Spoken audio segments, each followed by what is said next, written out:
Hi, my name is Chase Hurt, and I'm a freelance photographer and videographer currently based in my room. Just like the rest of you guys, I'm in quarantine for the foreseeable future, and while I have tried to make my time indoors productive by editing photos and videos, catching up on making YouTube videos that I've wanted to make for a while, of course watching Netflix, binging TV shows, I have been noticing a lack of human collaboration artistically. That is until I saw Chris Hau's post.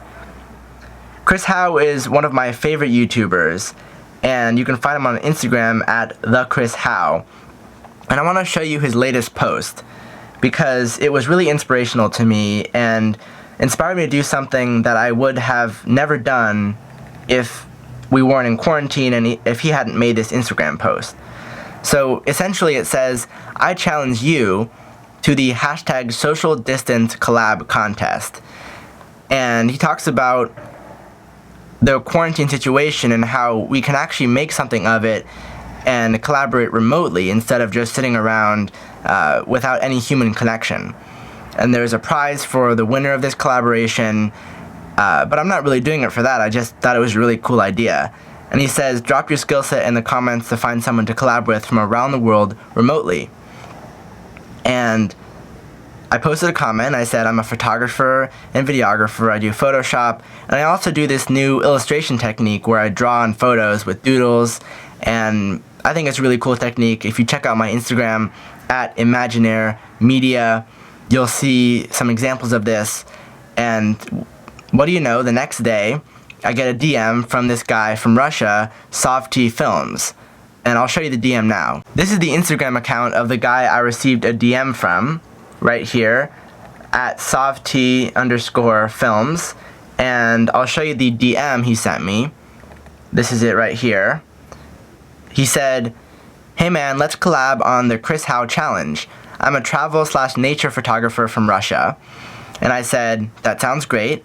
And he said he'll give me a photo and I'll draw on it. And he sent me these really amazing photos he took on a Nikon D600 with a 28mm focal length from a helicopter on top of a central massif in Russia called the Puturana Plateau. Sorry if I pronounced that wrong. In central Siberia. And I said awesome. And he sent me the raw file per my request. And now I'm editing it. I'll show you my editing process for that photograph and also my illustration process. Let's get to it. I have the photo downloaded and imported into Lightroom. I've actually already edited it, and it took me about an hour of straight editing. Let's jump into the screen record right now. So here is the raw photo. I'll make it bigger. There's the raw photo, and I'm going to show you right now my Lightroom adjustments. So those are all the things I did. I'll scroll quickly to the side panel so you can see I messed around with these basic exposure settings, added some clarity, dropped the highlights.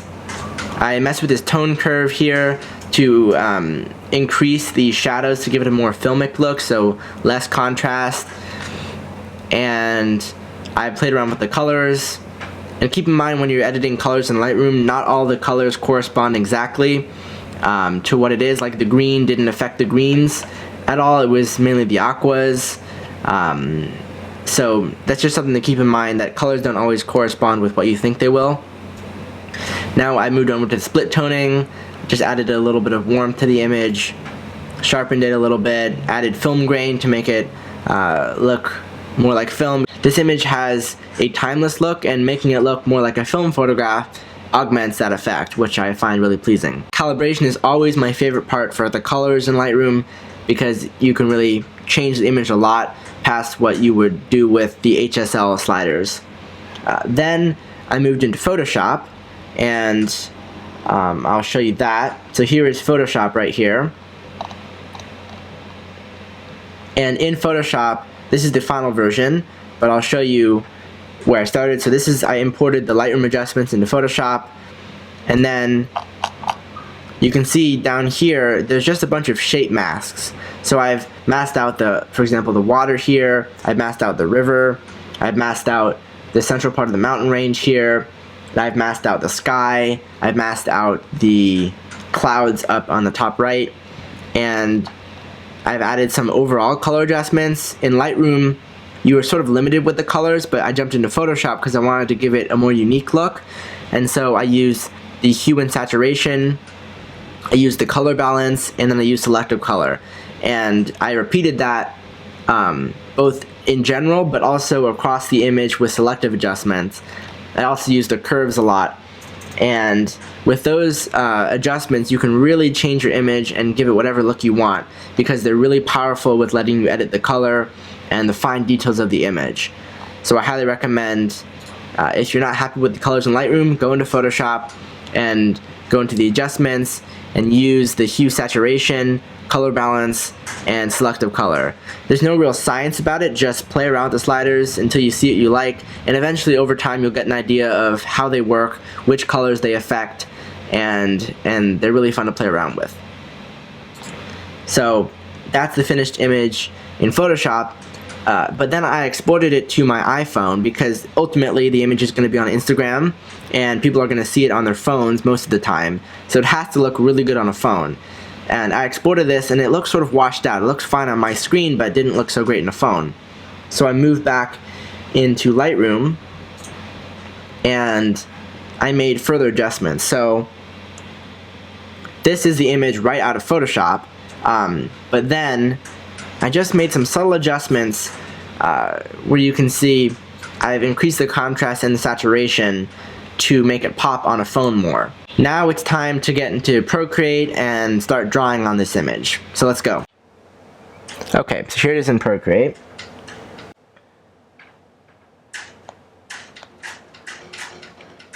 Now we just need to create a new layer for the drawing and get to it.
Alright, here we go.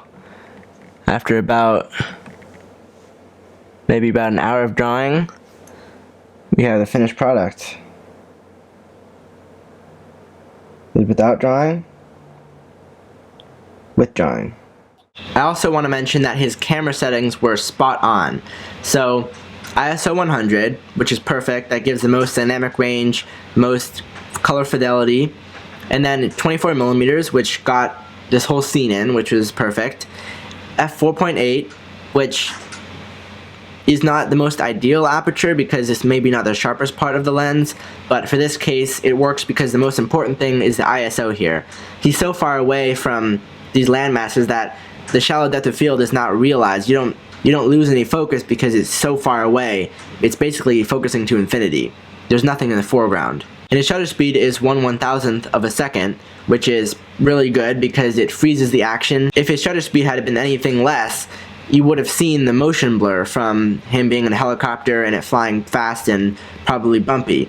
So 1/1000th of a second works really well. If you zoom in, everything is tack sharp, and it worked out really well. So good job on the exposure and camera settings. Good job on the composition.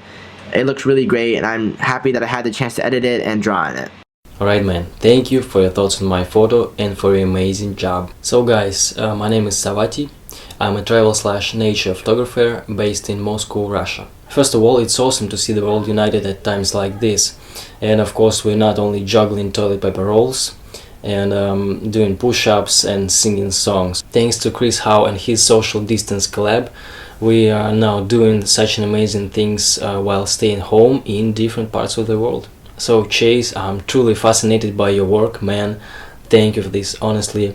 That lines, that phrases are really inspiring to me, and everything in this photo is just on the right place. So thanks a lot, man. Thank you for your editing of my photo. It's really on top. I learned a lot from you actually, and it's been really fun and pleasure to collab with you. So guys, if you want to see more of my photos of Russian nature and beauties, you can visit my Instagram page or YouTube channel. Stay safe everybody. Peace. Bye bye. Thank you so much, Savvaty, for your kind words and for trusting your photo with me. And I want to thank the rest of you guys for watching this video. I encourage you to use the comment section down below, as well as the comment section on my Instagram post at Imaginary Media and Chris Hau's original post, to find someone to collaborate with, whether they be in your local community or even all the way across the world. I know I had a great experience, and I think it's more important than ever to find that human connection and artistic collaboration with someone else. Please leave a like on this video if you enjoyed it, subscribe for more quality content coming at you real soon, and I look forward to seeing you in the comments below. Till next time.